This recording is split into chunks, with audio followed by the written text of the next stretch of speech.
En attendant de savoir tout à l'heure à 14 h si Cédric Jubilard est libéré ou pas, nous allons donc commencer cette quotidienne avec le témoignage de Nina qui a été abusée sexuellement et violée par son oncle pendant plus de 7 ans. Nina qui sera en direct sur ce plateau. Tout commence en fait à Ozoir-la-Ferrière, en Seine-et-Marne. C'est ici que vit la petite Nina, âgée de 7 ans, entourée de son petit frère et de ses parents.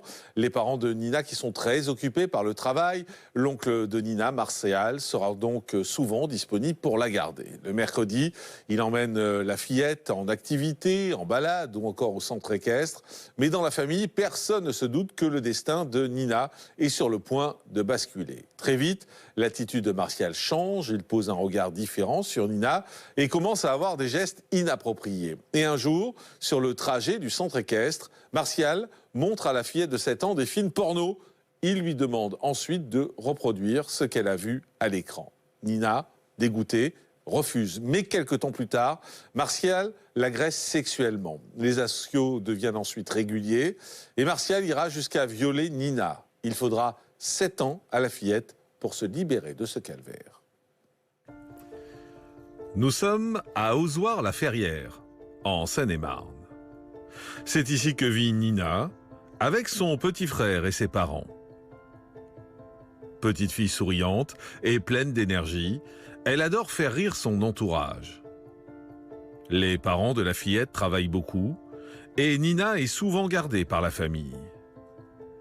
Mais du haut de ses 7 ans, la petite fille est loin de se douter que son quotidien est sur le point de basculer. Souvent, le mercredi après-midi, son oncle, Martial, l'emmène voir les chevaux. Garde forestier, il a du temps libre la journée et s'occupe beaucoup de Nina. Mais un jour, lors d'une visite au centre équestre, le comportement de l'oncle change. Dans le camion qu'il conduit, Martial lui montre en effet des films à caractère porno. Et il demande à Nina de lui faire une fellation, comme sur les images. La petite fille est dégoûtée et ne fait rien. Cependant, elle n'est pas au bout de ses peines. L'oncle, en qui les parents de Nina ont toute confiance, prend Nina de plus en plus souvent pour des balades. Ces sorties laissent place aux abus. Et alors que la fillette commence à avoir un corps de jeune femme, son oncle lui demande de retirer sa culotte en sa présence. Il se met à toucher son sexe, et plus particulièrement ses poils pubiens. Il les compte même, et les lui coupe parfois. Le garde forestier lui impose également des caresses sur les seins. Et plus le temps passe, plus le calvaire de Nina continue. Mais la jeune fille se mure dans le silence, car elle ne souhaite pas créer des problèmes à ses parents. Martial en profite alors pour aller toujours plus loin dans ses agressions. Lorsque la jeune fille atteint l'âge de 11 ans, lors d'une énième sortie, Martial la conduit à bord de son camion. Il lui ordonne d'aller à l'arrière et lui impose, comme à son habitude, de retirer sa culotte pour la toucher. Puis pour la première fois, Martial viole Nina. La petite fille est sous le choc. Mais Martial tente de la rassurer. Il lui raconte qu'il a fait la même chose avec une autre de ses nièces. Selon lui, il agirait ainsi pour son bien, pour qu'elle devienne une meilleure femme et pour qu'elle soit épanouie. Ce chantage permet ainsi à Martial de continuer à abuser de Nina. À chaque assaut qu'elle subit, Nina se sent pourtant sale et humiliée. Un jour, elle pense que son calvaire est sur le point de prendre fin. Alors que son oncle est en train de la violer chez lui, son fils, âgé de 25 ans, les surprend. Mais contre toute attente, le jeune homme ne dit rien à personne. Et le cauchemar de l'adolescente continue. Un jour, alors qu'elle est au collège, Nina discute avec ses camarades. Les adolescents parlent de leurs premiers émois, et parmi eux, un garçon remarque que le récit de Nina est anormal. Il décide alors d'en parler à la CPE de l'établissement, qui fait rapidement un signalement. Nina et est alors entendue par 2 policiers dans le bureau du CPE. Pour la première fois, elle se confie sur le calvaire qu'elle vit depuis 7 ans. Pour ses parents, qui avaient confiance en cet oncle, c'est la stupeur. Ils sont dévastés et portent plainte pour viol sur mineur de moins de 15 ans contre Martial. Une enquête est alors diligentée et l'homme est auditionné. Mais il garde le silence. Faute de preuves, l'affaire est finalement classée. Pour Nina, qui avait enfin trouvé le courage de se livrer, c'est le drame. La jeune fille de 14 ans est effondrée. Retour en direct sur le plateau de la quotidienne de Crimes et Faits divers. Bonjour Nina. Bonjour. Merci d'être en direct avec nous sur ce plateau. Je pense que c'est important de décrire un peu qui est cet homme, déjà, cet oncle, parce qu'il avait un rôle important dans la famille. C'était quelqu'un qui était respecté, aimé. C'était quelqu'un qui était assez marginal, assez un personnage assez original et quelqu'un qui était assez dans la provocation aussi. Surtout avec les femmes. Surtout avec les femmes. Après, de là à dire qu'il était aimé, je peux pas dire ça. Mais enfin, les gens, visiblement, lui faisaient confiance. Par exemple, sur les numéros d'urgence, les numéros de secours, c'est lui oui, qui était indiqué à chaque fois. On voyait plus comme un voyou, mais pas comme un pédophile, quoi. Oui, ça c'est sûr. Un peu marginal, un peu bourru, je le disais. Il aimait bien la jante féminine. Il faisait des blagues un peu lourdes. Un peu lourdes. Un peu dans ses comportements à toucher les seins des femmes de la maison, enfin de la famille, mais on pensait que ça faisait partie de son personnage, quoi, que c'était pas juste de la provocation. C'était pas. Et ça choquait personne, ça? Ça choquait, mais on pensait pas que ça pourrait aller aussi loin, quoi, que c'était juste de la provocation. Mais personne lui disait non, par exemple, enfin, de toucher les seins des femmes de la famille, tout ça? Je pense qu'on n'osait pas vraiment dire non, en fait. Je pense que... Parce qu'il était imposant, parce que... C'était un grand monsieur de maître, et puis voilà, quand même. Donc, voilà, vous, avec votre maman, ça se passait bien? Enfin, cet homme et votre maman, ça se passait bien. Avec votre papa, c'était plus compliqué? Ça se passait bien. Après, c'est vrai qu'avec mon père, c'était plus compliqué parce que mon père est de couleur noire et il est malgache, c'est ça? Voilà, il est malgache et il avait un certain racisme envers mon père, comme le fait qu'il aurait pu profiter de ma mère parce qu'elle est blanche, quoi. En gros. Ah oui. Donc, enfin, là, le portrait que vous en faites, quand même, c'est quelqu'un qui touche les seins des filles de la famille, c'est quelqu'un qui est un peu raciste. Enfin, le portrait, il est un peu compliqué, quand même. Un peu compliqué. Mais personne se méfiait de lui?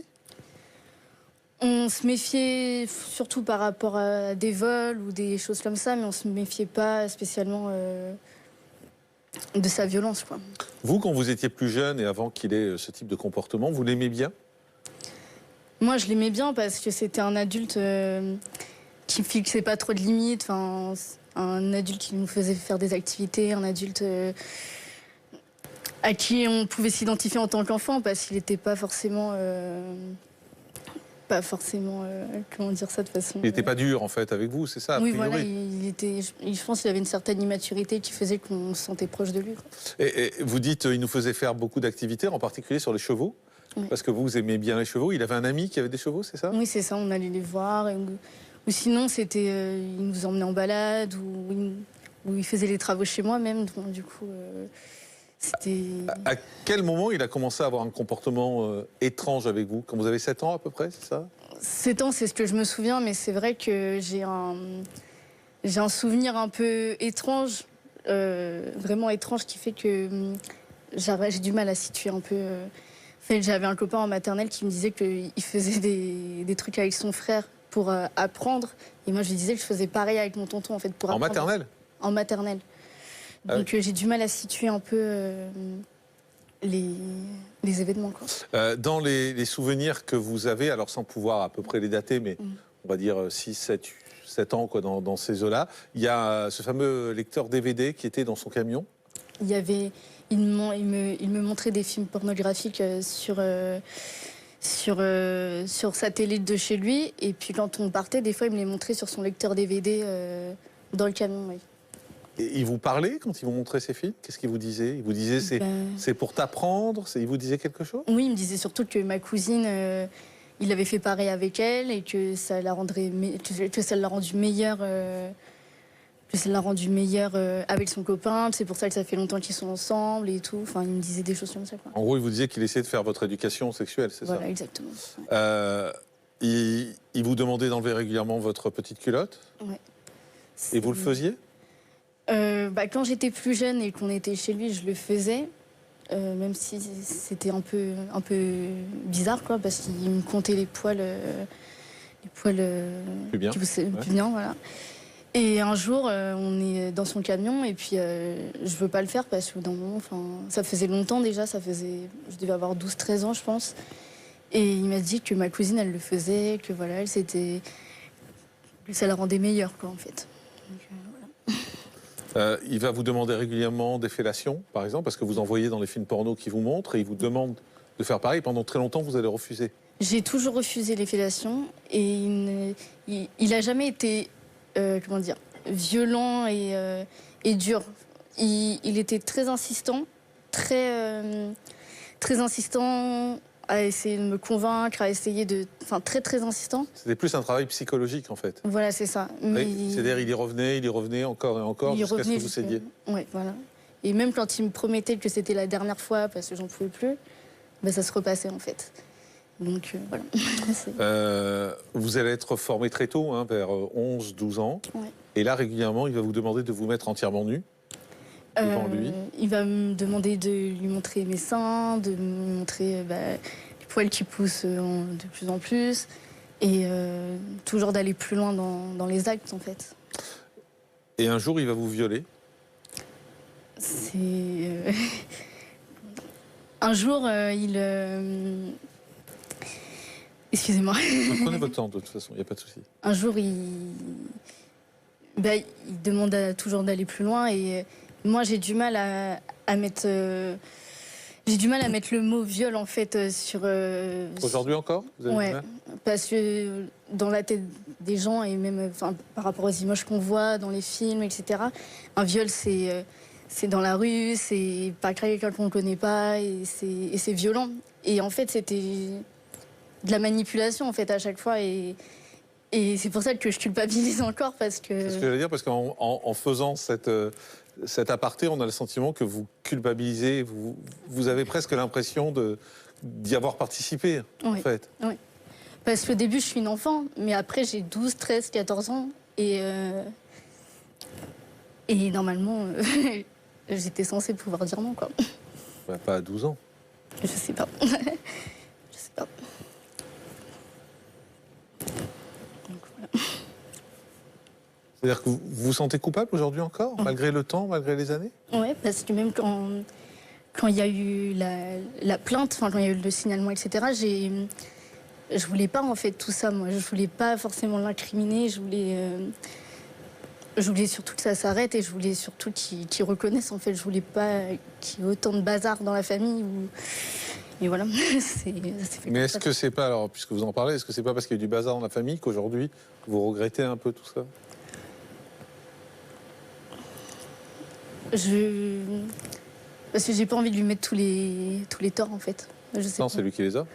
Je sais pas, sans doute, mais c'est dur parce que quand j'ai relu le dossier de la première plainte, j'ai vu des surveillants qui m'ont dénigré, qui disaient que je m'habillais comme une prostituée, que j'étais provocante, que j'étais... Donc forcément, à force d'entendre des choses comme ça, on se remet en question aussi. Et voilà. Et ce qui me surprend, c'est que j'ai le sentiment qu'aujourd'hui encore, vous êtes dans ce questionnement. Ouais. Parce que quand on est dans une affaire comme celle-ci, il y a ceux qui comprennent et il y a ceux qui comprennent pas et qui vous disent que c'est pas à cause de votre attitude, à cause de vos vêtements, à cause de... Mais le problème, c'est qu'on vous a dit ça dans votre famille aussi. Il y a des gens qui vous ont dit ça dans votre famille? Surtout de son côté à lui, quoi. Après, ils sont surtout de son côté, quoi. Mais c'est pas grave. Là, vous avez compris que c'était pour le défendre. Comment? Vous avez compris que c'était pour le défendre qu'il disait ça? Oui, bien sûr. Mais c'est... Dans cette société, on est encore trop... On a encore trop d'a priori par rapport aux victimes. Et moi, je pense que j'étais pas une bonne victime, en fait. C'est tout. Ça veut dire quoi, j'étais pas une bonne victime? Ça veut dire que... Au début, je prenais les choses vraiment à la légère. J'en rigolais, ça me faisait pas de mal. J'étais pas dans le enfin, j'étais dans le déni. Et j'étais bien dans le déni, parce que là, je suis plus trop, je pense. Et puis, enfin, je le prenais à la légère, je rigolais. Enfin, en plus... Oui, mais c'est parce que en fait, vous aviez un travail psychologique qui était fait sur vous. Enfin, quand vous avez 10, 11 ans, c'est à l'adulte de savoir ce qu'il fait. C'est pas à vous. Je pense aussi, mais après, je me dis, après, j'ai grandi et après, j'aurais dû pouvoir me défendre, en fait. Et c'est ça que je déplore, en fait. Mais les viols, ils vont être réguliers. Ouais. Ça va être souvent dans son camion également. Il y a une fois qui m'a le plus marqué dans son camion, j'ai eu vraiment l'impression de plus... Enfin, en fait, c'est à ce moment-là que j'ai réalisé qu'il me considérait pas vraiment comme une enfant, en fait. Et parce que il va me dire un truc du style tu kiffes ça, petite salope. Et je me suis sentie vraiment comment dire. Il vous dit ça quand vous avez 13, 14 ans, c'est ça? Ouais, c'était les dernières fois. Il vous dit ces mots-là? Ouais. Et je me dis, à ce moment-là, je me dis que...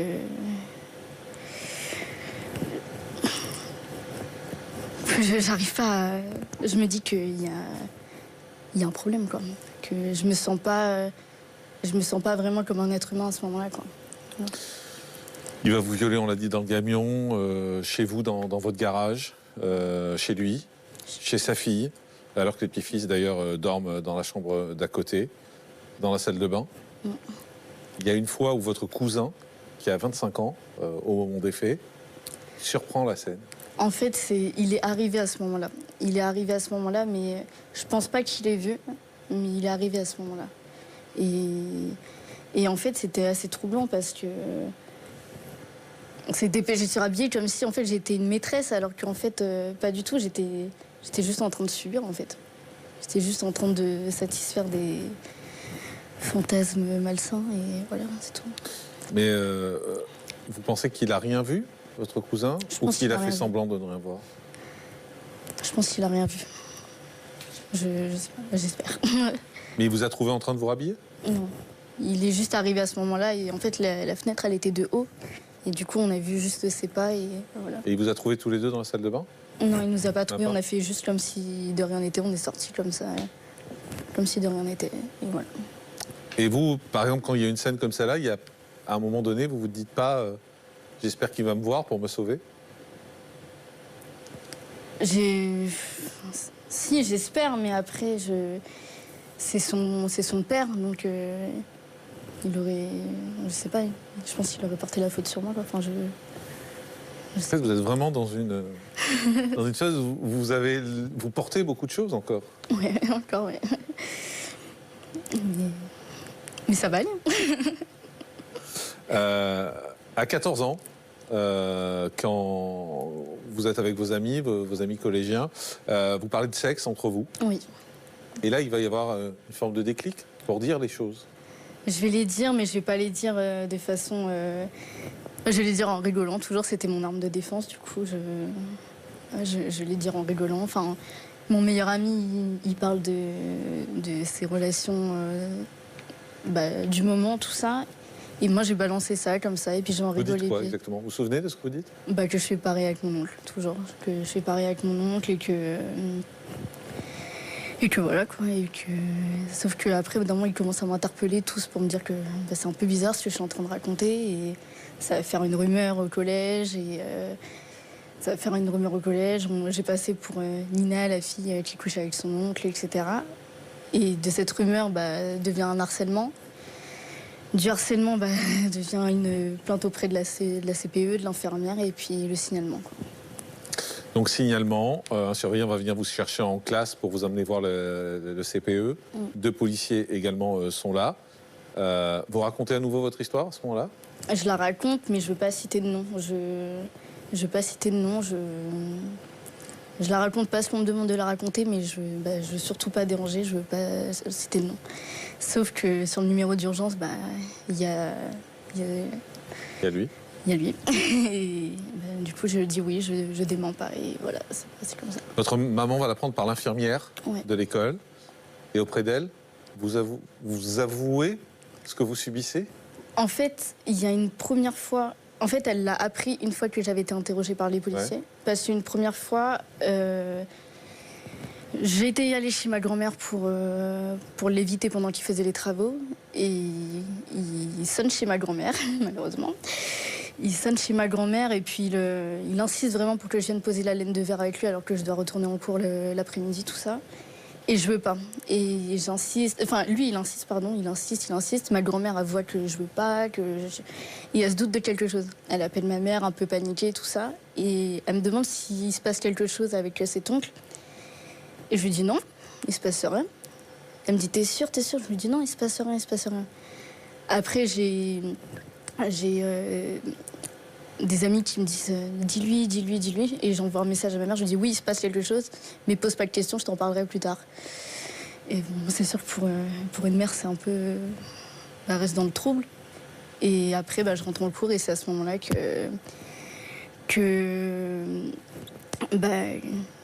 qu'il se passe cette fameuse après-midi où les policiers m'interrogent. Et après, elle l'a su après tout ça, en fait. Donc, longues heures d'interrogatoire, hein, ça va être très long. Ouais. L'interrogatoire, il va y avoir une confrontation que vous refusez? Je refuse au début. Au départ. Donc vous écrivez votre témoignage? J'écris mon témoignage en espérant qu'il la lise et qu'il ait des regrets. Et non. Enfin, après, j'accepte une deuxième confrontation. Et il ne dit rien en fait, il garde le silence. Vous allez subir des examens gynécologiques pour essayer de voir ce qui s'est passé. Vous avez quitté l'école du coup à la fin de la première. En fait, tout à coup, vous déclenchez une phobie scolaire. Oui. Également. Phobie scolaire, j'arrivais plus à aller en cours en fait. Et puis je me sentais vraiment en décalage avec les autres. Et voilà. Et faute de preuves, l'enquête va être classée. Ouais. Et ça fait exploser la famille, en fait. Il y a deux clans, tout à coup. La famille, elle était déjà explosée, en vrai, mais c'est... Oui, faute de preuves, ouais. Quand vous l'apprenez, comment vous réagissez? Alors, je la prends chez le psychiatre, parce que ma mère, elle n'osait pas me le dire, parce que... Par peur de mon état, elle me dit que l'affaire... Elle a dit devant la psychiatre que l'affaire a été classée. Et déjà, moi, je le prends comme une trahison de la part de ma mère. Et en plus, je comprends pas. Parce que lui, il a été décrit comme dangereux de la part des experts. Je comprends pas, en fait. Je comprends pas. Maître Florence Rose, ce qui est étonnant dans l'histoire de Nina, c'est de voir le poids qu'elle porte aujourd'hui. Je pense que vous êtes aussi sensible que moi à son discours et de sentir que... Comme je le ressens, hein, je vous le dis vraiment, mais j'ai l'impression que vous vous sentez coupable aujourd'hui encore. Ouais. Mais c'est très fréquent de retrouver cette vision des choses et cette effet. Sauf que vous dites quand j'avais 11 ans, 12 ans, j'aurais pu dire non, sauf que ça a commencé bien avant. Et que vous parlez de souvenirs de maternelle, alors là, c'est pas facile de les caractériser, mais en tout cas, vous arrivez quand même à dater à peu près de vos 6-7 ans les premiers faits. Vous êtes, mais vous êtes conditionné par votre oncle pour arriver jusqu'à vos 11-12 ans, où là, vous ne savez pas dire non. Vous ne pouvez pas dire non parce qu'il y a tout ce travail en amont qui a été fait et qui a amené l'enfant que vous étiez à cette adolescente qui n'est plus en mesure de s'opposer. Et donc, ce n'est pas du tout votre culpabilité qui devrait rejaillir. C'est à l'adulte de savoir ne pas imposer des actes pareils à une enfant. Vous étiez une enfant. Même à 11 ans, un enfant demeure un enfant. On n'est pas suffisamment mature pour comprendre un certain nombre de choses et pour apprécier ces questions sexuelles qui ne devraient jamais être exposées à un enfant de cet âge. Le fait qu'il vous ait montré des films porno à l'occasion de trajets dans sa voiture, mais jamais un adulte ne devrait faire ça avec un enfant. Jamais. Donc, ça n'est absolument pas de votre faute. Mais en même temps, sachez que j'ai entendu ce discours beaucoup trop souvent de la part des victimes d'inceste. Et même quand on était certain que les faits avaient été commis, puisqu'il m'est arrivé, par exemple, dans certains dossiers, d'avoir des preuves matérielles, ce qui est assez rare dans ce type d'affaires. Mais un papa qui se filme avec son téléphone portable en train de se faire une fellation par sa petite fille de 3 ans, par exemple. S'il n'y avait pas ça, on aurait pu aussi classer l'affaire sans suite et la petite aurait pu se sentir coupable. Alors vous n'avez pas eu cette chance que, en dehors de votre cousin, qui n'a peut-être pas vu, mais vous le protégez beaucoup aussi, ça fait partie de cette culpabilité que vous portez loin, très loin en vous. Mais en même temps, votre cousin, pardon, j'ai un peu l'impression quand même que même quand on ne voit pas, on peut se douter de quelque chose. Et de ce doute, il n'a rien fait. Alors c'est peut-être explicable, c'était son père, comme vous dites, mais c'est une occasion manquée de vous avoir porté secours, malgré tout. Et je pense que si vous en parlez, c'est pas innocent que vous en parliez. Bien sûr. Ça veut dire qu'au fond de vous, vous savez. Peut-être. Oui. Je pense aussi. Après, c'est vrai que la culpabilité, je l'ai...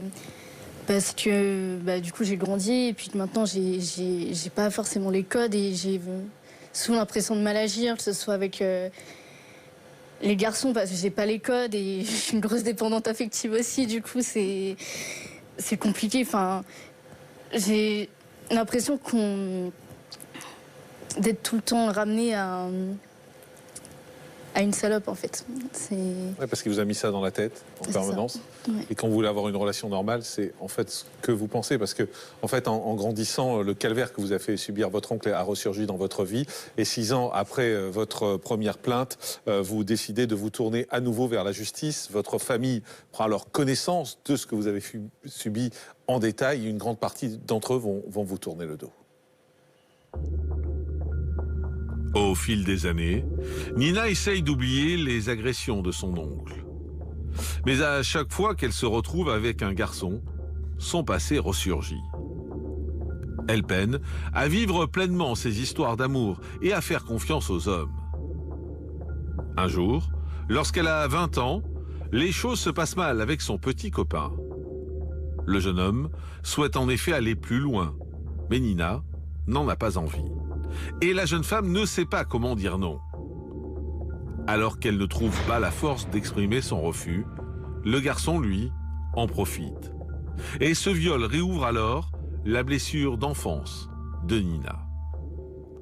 Quelques semaines après cet épisode, Nina prend une grande décision. Elle est déterminée à obtenir justice et à être reconnue comme victime des abus sexuels de son oncle. Désormais majeure, elle porte plainte pour agression sexuelle et pour viol sur mineur de 15 ans contre Martial. Elle se constitue également partie civile. Mais contre toute attente, cette seconde plainte, 6 ans plus tard, crée un torrent de haine et divise sa famille en 2 clans. Nina est soutenue par quelques membres de sa famille, mais beaucoup lui tournent le dos et vont jusqu'à l'insulter, la traitant de menteuse ou même de provocatrice. Mais Nina tient bon et elle compte aller jusqu'au bout de son combat. Alors que son dossier est enfin réouvert, elle s'apprête à faire face à son agresseur pour une 2e confrontation. Elle espère prendre sa revanche sur cet homme qui l'a détruite. Mais en attendant la fin de l'instruction, Nina est étudiante en journalisme et se lance dans de nouveaux projets. Elle souhaite créer une plateforme pour aider les femmes, comme elle, et les enfants ayant subi des abus. Retour en direct sur le plateau de la quotidienne de Crimes et Faits divers, Nina, et on est vraiment dans ce que vous nous disiez juste avant, c'est-à-dire que vous avez une faible estime de vous-même au fond et des problèmes dans les relations avec les hommes. Vous avez en fait le sentiment que pour séduire un homme, ça passe forcément par le sexe. Ouais. Et que surtout, il ne faut jamais dire non.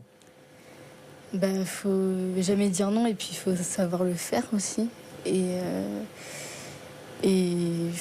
des fois, ça se manifeste par le fait de contourner pour ne pas faire ou de fuir, mais c'est... Voilà. C'est pas Vous avez possible. été suivi psychologiquement ou pas du tout? Alors, je suis suivie, mais un coup j'y vais, un coup j'y vais pas, un coup... Je suis pas très régulière dans mes soins, quoi. Pourquoi? Je préfère toujours prioriser autre chose, en fait. Je préfère... Mais ça, c'est un choix conscient ou inconscient, mais ça veut dire que vous avez peur de vous confronter à tout ça? Je pense que je fuis un peu, ouais. Ouais. C'est... Quand les moments où ça va bien, où je suis avec mes amis, j'ai pas envie de penser à ça, en fait. J'ai pas envie de... Mais il faudrait. Jean Dorido, docteur en psychologie. Ben, c'est-à-dire qu'il faut trouver la personne qui vous convient en réalité, Nina, parce que ça, toutes les études sont formelles sur le sujet, quel que soit le traumatisme, c'est vraiment la relation de confiance précisément que vous allez nouer avec le professionnel qui va s'occuper de vous. C'est ça la clé de la résilience. C'est précisément de pouvoir reconstruire. On part d'une relation de confiance qui a été précisément violée, parce qu'un enfant, 7 ans, voilà, le tonton, en plus il a le physique, il est immense, tout le monde l'aime bien.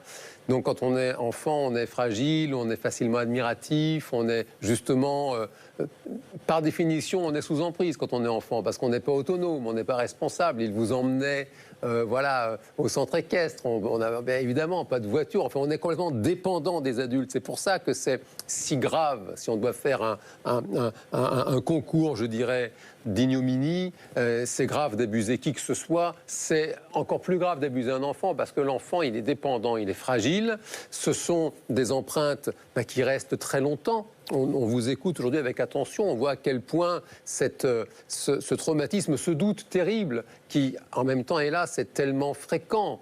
Et ça ne concerne pas que les agressions sexuelles. Quand quelqu'un se fait agresser, par exemple, il y a toujours des personnes plus malignes que les autres pour dire « mais quand même, peut-être tu l'as un peu cherché quand même. Tu as sorti ton téléphone portable tout neuf dans le métro, mais tu es complètement folle ou quoi? Tu n'aurais jamais dû tenter les voleurs. » Donc si vous voulez, on appelle ça le victim blaming en psychologie. Il y a ce phénomène, hélas, naturel, humain, de blâmer la victime toujours. Parce que c'est plus facile, dans le fond, de blâmer la victime qui est seule, qui est fragilisée déjà, plutôt que d'oser affronter les tortionnaires et les persécuteurs.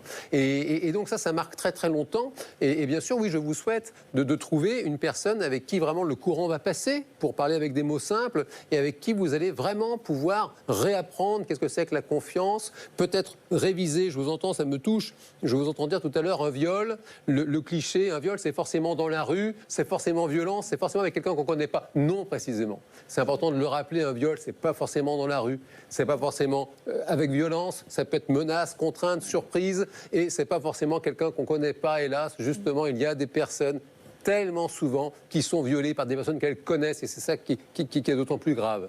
Il y a aujourd'hui cette deuxième plainte qui est en cours, mais vous n'y croyez pas vraiment? Non, j'y crois pas du tout. Et pourquoi? Parce que la justice nous prouve à quel point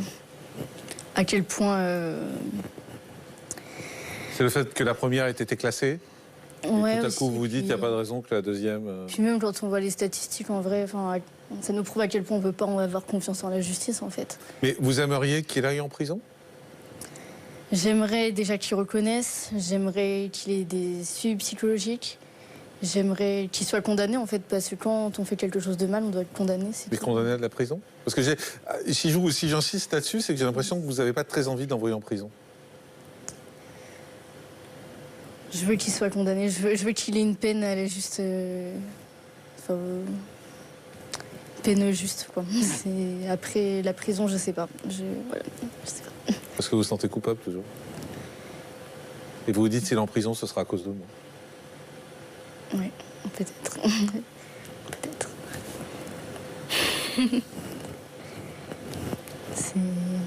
C'est compliqué, hein, Après, d'un autre côté, c'est vrai que lui, il a dicté ma vie, en fait, en quelque sorte. Mais en fait, si je refuse de